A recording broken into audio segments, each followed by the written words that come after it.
నా పేరు Satyanarayana Rao. Okay sir, అంటే రాష్ట్ర ప్రభుత్వం చూస్తున్నారు, అధికారంలోకి వచ్చి దాదాపు 5 నెలలు అవుతుంది.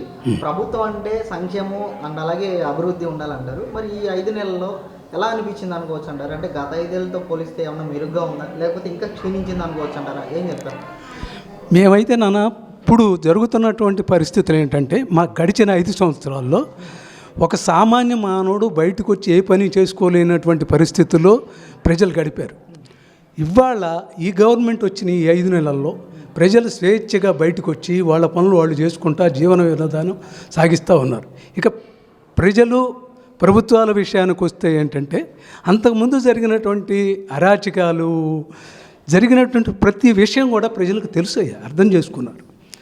ఎప్పుడైతే 175కి వాళ్ళకి 11 సీట్లు ఇచ్చి టీడీపీకి 164 సీట్లు ఎప్పుడైతే ఇవ్వటం జరిగిందో ప్రజలు అప్పుడే అర్థం చేసుకున్నారు. ఏ గవర్నమెంట్లో మంచి జరుగుతుంది, ఏ గవర్నమెంట్లో మంచి జరగట్లేదు అనే విషయాలు తెలుసుకొనే ఈ గవర్నమెంట్ ఎన్నుకోవడం జరిగింది. ఇక సంక్షేమ విషయానికి వస్తే మొన్న సీప్లైన్ అని ఏర్పాటు చేశారు పర్యాటక రంగానికి. అదొక అద్భుతమైనటువంటి ఆలోచన. అలాగే డ్రోన్ విషయానికి వస్తే మొన్న వరదలు జరిగినాయి. వరదల్లో మానవుడు వెళ్ళలేనటువంటి ప్రదేశాలకు కూడా వెళ్ళి అక్కడికి వెళ్ళి వాళ్ళకి ఫుడ్డు మెడిసిన్స్ ఇవ్వటం అనేది ఆ ఆలోచన విధానాన్ని చంద్రబాబు గారిని మనం హర్షించాలి, అందరం గౌరవించాలి, గుర్తుంచుకోవాలి. అయితే అక్కడికి వెళ్ళి అవన్నీ ఇవ్వటం అనేది మరి ఎప్పుడు ఇక్కడ ఈ 5 సంవత్సరాల్లో చాలా వరదలు వచ్చినాయి, అన్నీ జరిగినాయి, ఎప్పుడు ఏది జరగల.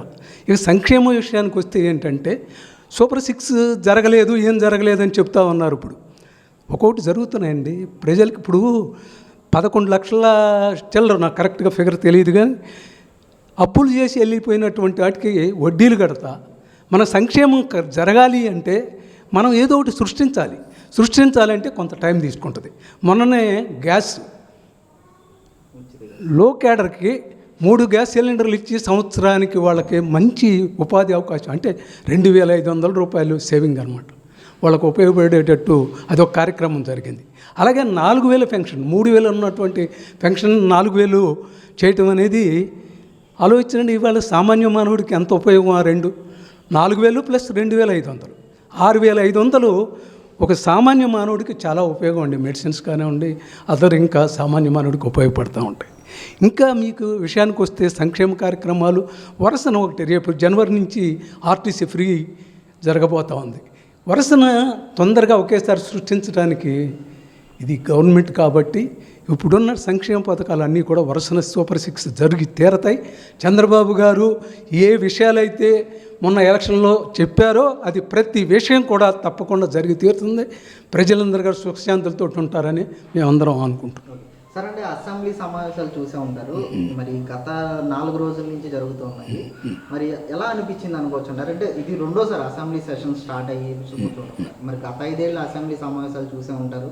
అంటే గతానికి ఇప్పటికీ పోల్చుకుంటే ఎలా జరుగుతున్నాయి అనుకోవచ్చు అంటారు? గత అసెంబ్లీ సమావేశాలు చూడటానికి కూడా చాలామంది ఇష్టపడలేదు. ఎందుకంటే అసెంబ్లీ సమావేశాలు అంటే ఏంటి? Question hour, answer. ఏ మినిస్టర్ అయితే ఎవరైతే క్వశ్చన్ అడిగారో వాడికి ఆ కన్సర్న్ మినిస్టర్ ఆన్సర్ చెప్తాడు.